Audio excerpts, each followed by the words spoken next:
Et en tout cas, globalement, il faut distinguer deux aspects. On va concrètement avoir ceux qui sont payés pour faire de la publicité, où là, ça sera purement de l'artifice. On va avoir les personnes qui sont allées, je prends l'exemple d'un restaurant, qui sont allées déjeuner dans un restaurant, qui ont trouvé que l'endroit est acceptable, est joli, agréable. Et ces personnes peuvent poster et ça permet d'avoir du relais et d'avoir une information réelle. Donc il faut pouvoir distinguer qui poste un message pour faire de la publicité artificielle et qui poste un message pour exprimer une réalité de son sentiment quand il a pu visiter un endroit, participer à un événement. Ce qui est posté, ça peut être vraiment un vécu, un vrai sentiment.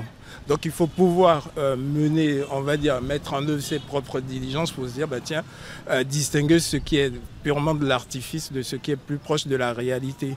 Donc en temps normal, on pourrait être influencé par une publicité, en tout cas quelque chose qui est posté sur un réseau, quand on s'est assuré que la personne a eu vraiment ce sentiment.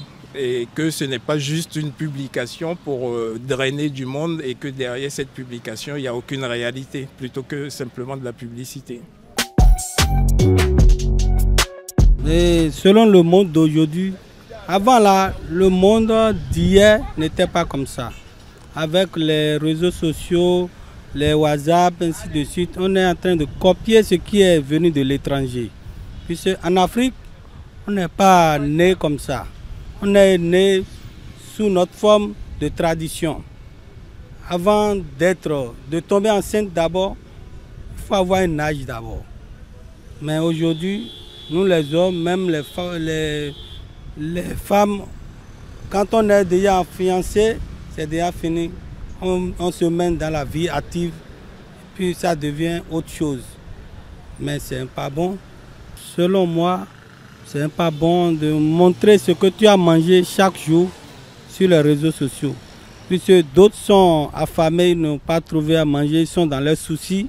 Toi, tu vas au restaurant, tu manges, tu manges de la viande, tu prends tout dans ton plat, alors que l'autre est dans son souci.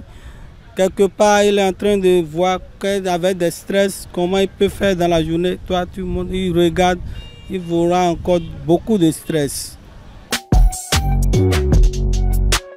C'est pas forcément de poster tout ce que tu as appris comme manger ou bien aller dans un supermarché poster, non. Est-ce que vous postez votre vie? Non, moi je ne poste pas ma vie. Pourquoi vous ne postez pas votre vie? En tout cas, ça c'est mon truc, comment on appelle? C'est personnel.